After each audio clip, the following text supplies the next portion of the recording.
This week's podcast is brought to you by Audible.com. Get a free audiobook download and a 30-day free trial at audibletrial.com/DJ Force X. There are over 180,000 titles to choose from for your iPhone, Android, Kindle, or MP3 player.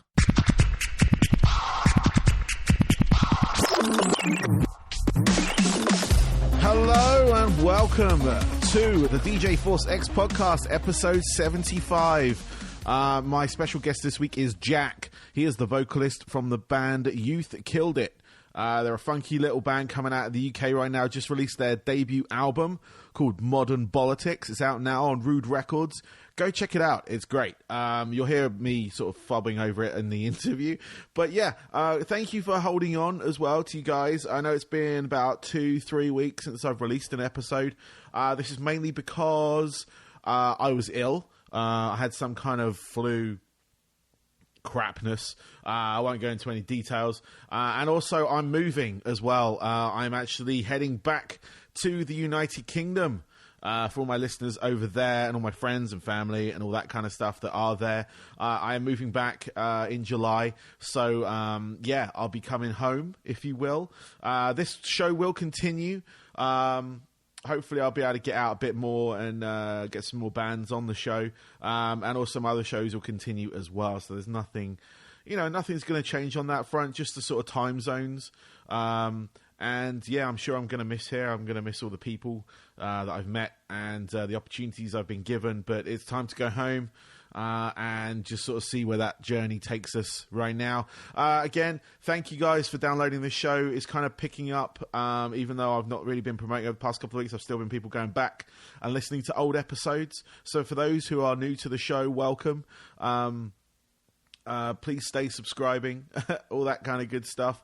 Some rating review would be awesome if you can do that on wherever you download it from. But if you want to subscribe, go to djforcex/podcast, and then all the links should be there for the latest episode. But there's also going to be all the stuff there to subscribe and whatnot. And I'm trying to update my website as well, trying to give it a bit more of a fresher look to it, make it a bit more interactive for each outlet that I have, from the podcast to the 2 radio shows that I have and all that kind of good stuff. I'm also looking at potentially buying a license in order to play music on the show, this show, the actual podcast itself, and maybe release my Crossing the Stream show as well via a podcast medium, or at least make it downloadable, because Mixcloud is all good and great, but people want to take my show on the road. I've had that feedback already. They want to put it in their cars and whatnot when they're out on the road. And yeah, because the radio shows that I'm on, unfortunately, the stations are not available in cars. So with that, I may be doing that, yeah. So that may be something on the return to the UK. I'm looking at licenses. If there is anyone out there that knows about that kind of stuff, get in touch. Just to sort of, if I have any questions and stuff, I'm sure that there will be many. But anyway, enough of that. I'm going to lead you into this interview. This is Jack from Youth Killed It. Enjoy.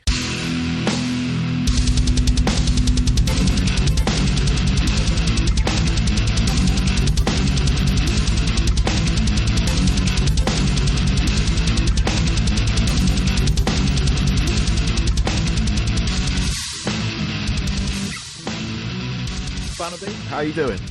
I'm good, mate. You? Yeah, good. Thank you. Good.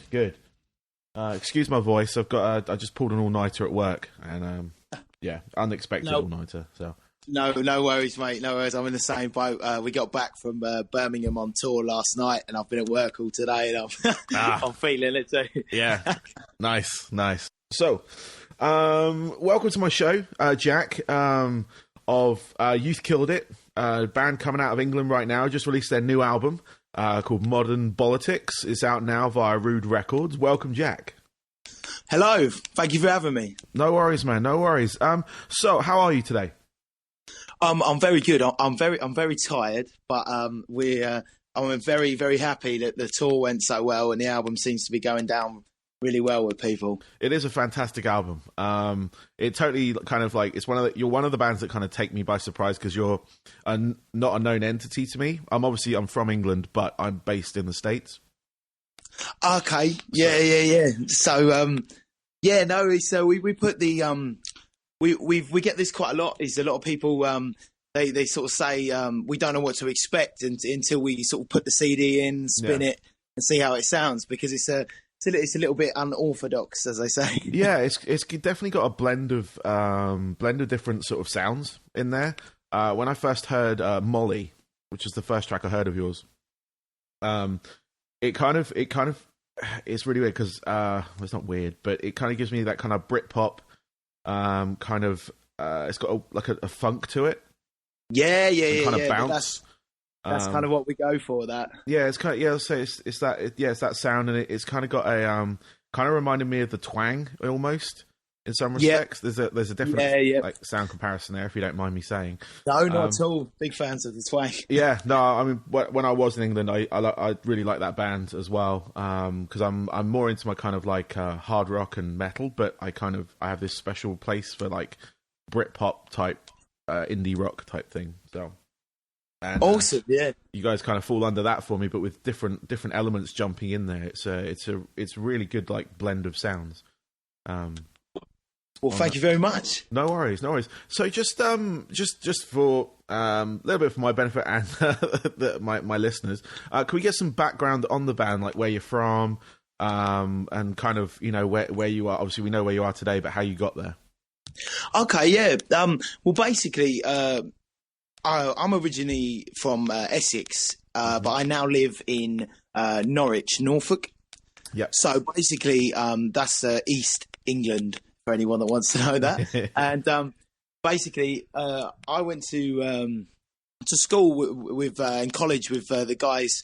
A couple of the guys I'm in the band with now. We used to be under another alias called Under the Influence. Okay. And we were a little bit, we're more on the rocky side of things, borderline metal, due to another member that we used to have in the band who was influenced heavily by that. But I was always more interested in indie music as a such, Britpop, and that kind of genre. But I was a fan of rock at the same time, hence why you can still hear a few elements in the music now. Yeah, definitely.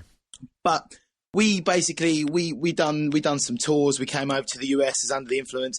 Then we kind of sat down and realised that the sound wasn't true to who we were anymore. So we wanted to kind of step back and go, right, let's do something more authentic, more real, more what we're about, essentially, and just have fun with it.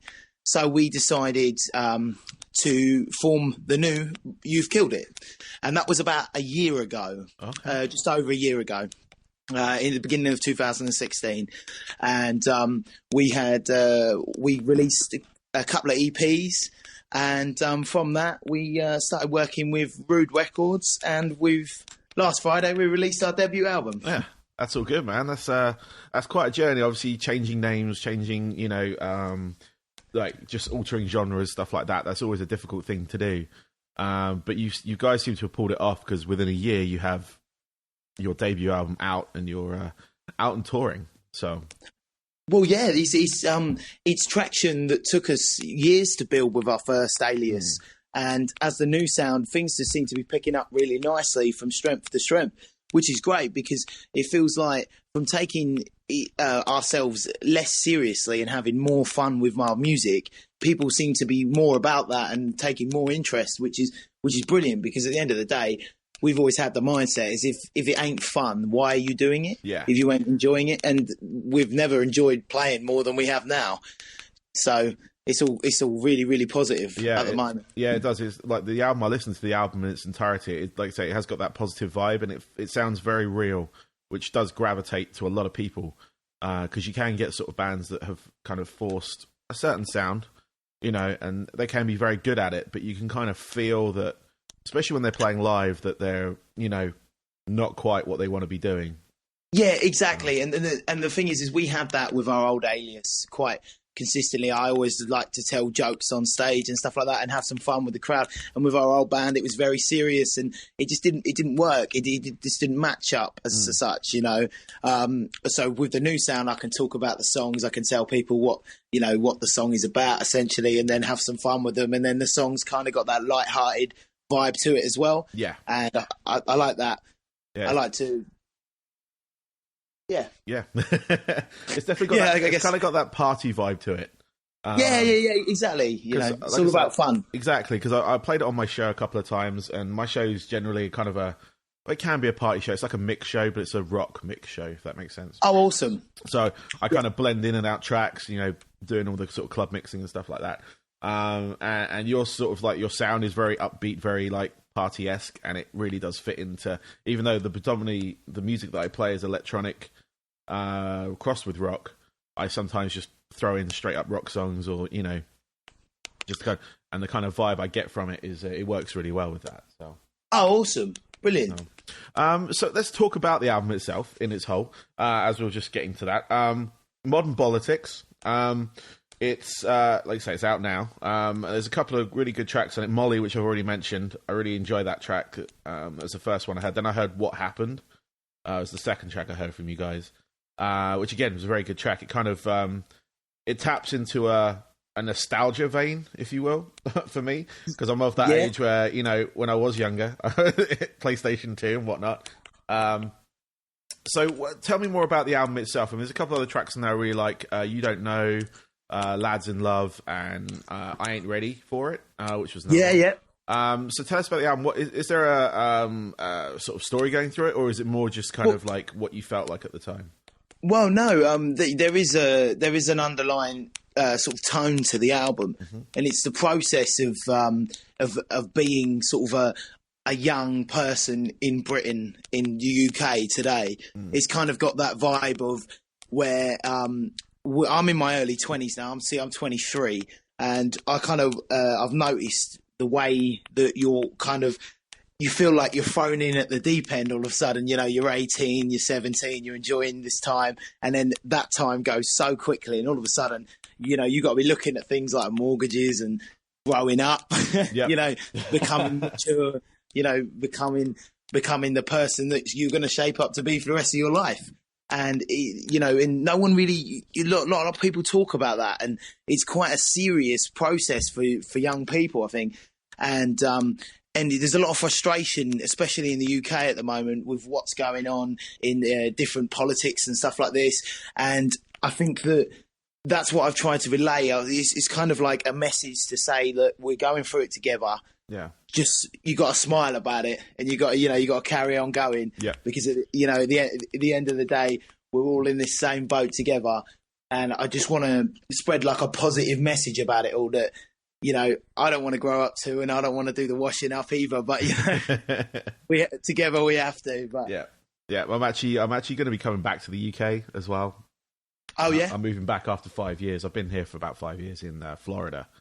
Oh, okay, amazing. I'm coming back, so I'm coming back to all the trouble and strife and whatnot that's going on there. But I'm in America, and it's Mary Poppins. Yeah, and it's quite a shit show here as well. So yeah, you know, so I'm kind of jumping from one frying pan to another by the looks out of it. So yeah, it's all good, man. It's all good. So yeah, I'm obviously with the album. Do you have any like touring plan? You just come off tour. You just done a run of dates in the UK. Have you got anything else planned over the summer? You got any of those festival slots or anything like that? We've got, yes, we're playing some festivals around the UK, and we're looking at taking it out to Europe. Oh, nice. We're looking at going mainland Europe, across the countries in Europe, because there's been a little bit of a demand over there. So we're very, very excited about that, because we love the mainland. Cool. Yeah. So should be great. We're looking forward to it. Summer long of driving. yes, that's always the fun part. Yeah. So, what festivals are you hitting in the UK? Can you say yet, or are they announced? Some of them I can't announce yet. Okay. But there are other ones. There's a few. There's a BBC introducing festival called the Lord Mayor's Procession. All right. Which we'll be playing in Norwich, which is quite a big festival each year they do. Which is just to sort of celebrate the multiculturalness of Norwich and all the history that's gone into it. Cool. So yeah, so obviously with that, what are your other plans going forward? Obviously, you said you're going to hit Europe. Is there any sort of plans for maybe a US if it gets picked up here? 100%. We want to go. We want to go to Japan. We want to go to United States. We toured under our United States under our old alias, and it was one of the best times we ever had. We did Texas, we did Oklahoma, and we did Arkansas. Yep. And we just did like a promotional tour out there, and it was fantastic, literally amazing. So literally anywhere that will have us, we'll go. Nice. It's nice to have that kind of like, obviously that experience of doing that. Because that's one thing. Like, I was in a band in the UK for many years, but we never got the chance to really play in the States. There was invitations. We got invited to like the South by Southwest and things like that. But we were kind of like do it yourself, kind of, you know, build your own band, if you will. And it was very expensive to do that off our own backs, kind of thing. But we managed Europe. Europe's fantastic. I love that. Europe is a quality place to go. Yeah, exactly. And it's and the UK, obviously, you know, you can do the sort of what they call the toilet run, and then, you know, you work your way up to the sort of mid-level venues and stuff. Yeah. Get those support slots in, you know. That's the one, isn't it? But yeah, no, good luck with that, because that's it's a very good hour. Hopefully, it will carry you over here. It's kind of got that kind of British kind of vibe that they do kind of like here, because it's kind of it's not really an element they have here. Yeah. So from me living here, and some of the bands that I've seen come over from England, and they really like the kind of quaintness of it, if that makes sense. The quirkiness. They like that here. So hopefully that will carry you over here. And that'll be really good for you guys. So I've got a couple of questions left for you, and then I can let you go. Perfect. So here's one. These are kind of like just sort of generic questions I generally ask, but they always get some good answers. What are your 3 top albums that you can kind of say that influenced you, the kind of musician or the person that you are today? Okay, number 1 would be The Killer's Hot Fuzz. Cool. Number 2 would be The Smiths' Meter's Murder. Cool. Yeah, that's a good one. And number 3, that's caught me off guard here. there's quite a few that are out there. So I would say I would have to go with Radiohead, OK Computer. Oh, that's a good one. Yeah. Is that supposed to be 20 years old this year? Yeah, I think so, yeah. How? Yeah. It's always good looking back on bands and then realising how old the actual albums are. Anyway, what is the most bizarre situation you found yourself in your kind of musical career so far? Because obviously you were under a different band prior to this, and you said, you know, toured the States and stuff. So is there anything that really jumps in there and kind of you'd never forget that? Yes. Well, it kind of happens quite often, actually. I suppose on the good side of things, we managed to somehow get our way onto a festival, which is the biggest free festival in Europe, and play in front of 15,000 people, which was in the literally most incredible feeling we've ever shared as musicians, I think. And that was one of the good things. And then one of the bad things was going all flying to America, and actually when we got to America, being held for about 4 hours while we were like shaking nervously because they were doing some checks. Yeah, and we were very, very, very nervous. And that was probably the most scariest moment of our lives, let alone being in a band. yeah, being stuck in a foreign country with, especially when you're coming over here to kind of work, they do all kinds of checks on you. Like when I got my visa to come here, me and my kids were sat in the local airport here for, it must have been about 5 hours. With 2 young children, that's a nightmare. I can imagine, yeah. Because I'm nervous enough of making sure all the paperwork's together, but like having 2 kids that are really bored and hungry and... Oh, of course, yeah. It's almost like having a band with you at that point. Yeah. So what are your hobbies away from music? So when you're not out playing or recording or rehearsing? We're quite massive football fans. Nice. Funnily enough, we love our soccer over there. Yes. We love our football. We're massive fans, and so we do a lot of that. Cool. And I suppose that does take up, and we like gaming as well, I guess. Cool. I think everyone loves a bit of gaming. Yeah. But yeah. So who's your team? Who's your football team? My team is West Ham United. Oh, okay, cool. So Not a great season for you guys this year, but you're not relegated, so that's always Yeah, good. no, exactly. It's as my dad tells me, it's a burden I have inherited. I could say it myself. I'm a Liverpool fan. Not from Liverpool, as you can hear. I do have family up that way, but yeah. it was more of a family trait that they were like, my mum was a Liverpool fan, all my brothers were Liverpool fans, and all that kind of stuff. So I just became a Liverpool fan. So again, not a bad season, not a great season, but yeah, exactly. There is always next season. Better than it has been. It's certainly. So, what games do you play? What are your favourite games that you're on at the moment? Games. I play. I love playing. We play League of Legends. We're quite big fans of that. Cool. We play FIFA. We love FIFA. Yeah, that's a good game. Funnily enough, I love FIFA too. Yeah. We play a lot of FIFA, and then basically, just a couple of the boys play they like that Minecraft game. Yeah, they're quite big on that, and then it kind of just goes from anything in between, really. Yeah. Cool.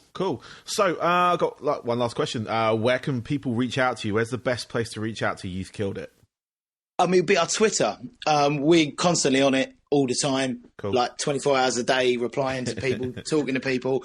It's kind of the hub now. We use Twitter as our main social network. Yeah. So, at You've Killed It, basically. Yeah, I can vouch for that because I've played you on a show a couple of times, and you guys have always replied to that because I always post up my track listings. So, yeah, go catch him on Twitter. So, Jack, thank you very much for today. I really appreciate it. Appreciate your time. No worries at all. Thank you for having me. Yeah, no worries. Good luck with your album. And, I hope when I'm back in the UK, hope to going to see you guys play as well. Oh, wicked. So, amazing. All right, man. Well, you have a good one, okay? All right, I'll speak to you later, mate. All Cheers. Right, thank you very much. Bye-bye. Cheers. Bye. Bye. So, thank you for listening. That was Jack from Youth Killed It. That was my 75th podcast. So again, thank you.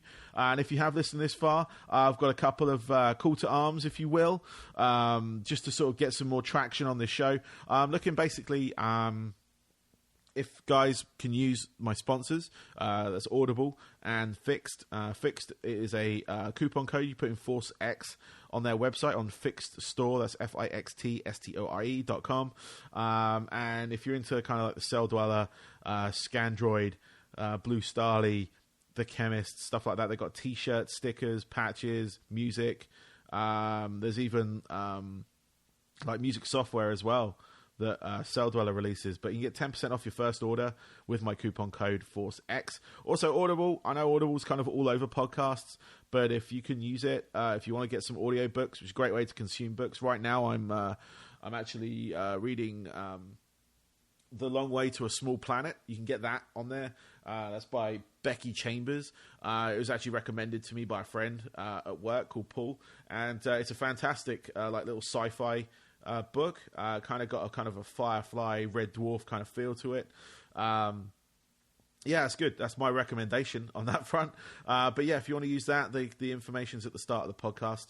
But yeah, other than that, I'm looking at expanding the show. Obviously, I think I mentioned at the start that I want to start getting music on the show. But that's going to start costing money on that front. There's obviously running costs for this, but they're kind of manageable, kind of paid for out of my own pocket. But if you guys want to hear my shows with music on a podcast release, or even just being downloadable, let me know. And then we can I want to look into sort of, not fundraising, not so much the GoFundMe accounts or Kickstarters, but just, ways I want to know how you consume my show. Whether you actually download it from my website, iTunes, Stitcher, Google Play, all the outlets that it's available on, or if you stream it via TuneIn or anything like that on demand, let me know, because that information is all helpful, because then I can kind of guide what I want to do via that, purely on a professional basis on that front, because I want to take it to another level. I've been thinking about doing a visual element, because I've started using my YouTube channel, which kind of went unused for many years, and I've just uploaded all these shows to it, but they're just plain front end advert, but then it just rambles in the background with my interview. But I want to start putting music in there. Sort of, it gives it a bit more, makes it a bit more lively on that front. And then obviously, like I said, a visual element, whether it's going to be interviews, recording, using what I have here, going out to festivals and recording these interviews with, a camera and my computer here. It's stuff like that what I want to look at doing. Obviously, coming back home to England, there are plenty of festivals. I mean, there's plenty of festivals here, but I feel I'd have more access to the ones in England because I have a lot more contacts and stuff with bands and PR and managers and all that kind of junk. But I want to know how you consume the show, whether you'd like to see a visual element, whether you'd actually like to have my music shows available to you to download, because Mixcloud, it's on demand all the time, but it's not downloadable. And I want to kind of change that now. I've looked at pricing of licenses to be able to have a show downloadable, and it's not unreasonable. Depending on how many downloads I get, it kind of fluctuates in the price. But it gets the artist paid, so I'm not just sending their music out there free. They will get a certain amount of money from it. I don't know what the exact breakdown is, but I submit my playlist every week to the collection company, the music PRS, PLL, whichever one it is, and then they distribute funds evenly on that keel, on that front. So yeah, that's what I'm kind of looking to do. So if anyone wants to help, let me know. Anyone has any advice that listens to the show, let me know. I'm info@djforcex.com. If you want to email, I'm at djforcex on Twitter, and it's facebook.com/djforcex. Or if you just go to djforcex.com, all the links are there to all my social media.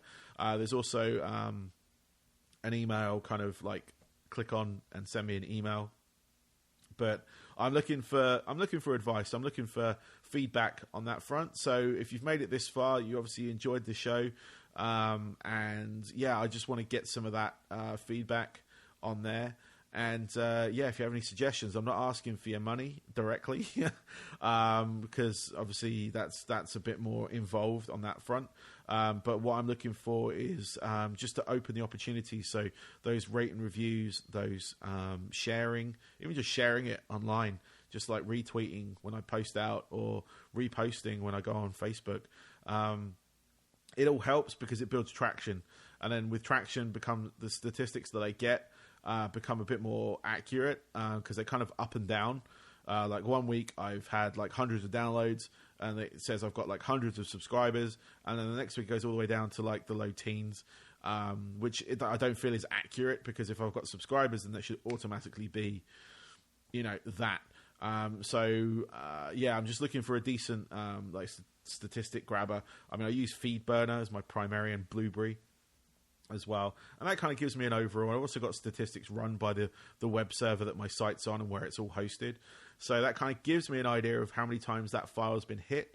But how many people listen this far or subscribe, it's still kind of a mystery on that front, to be perfectly honest. So yeah, with that, I mean, obviously you've heard me talking for this long, so thank you.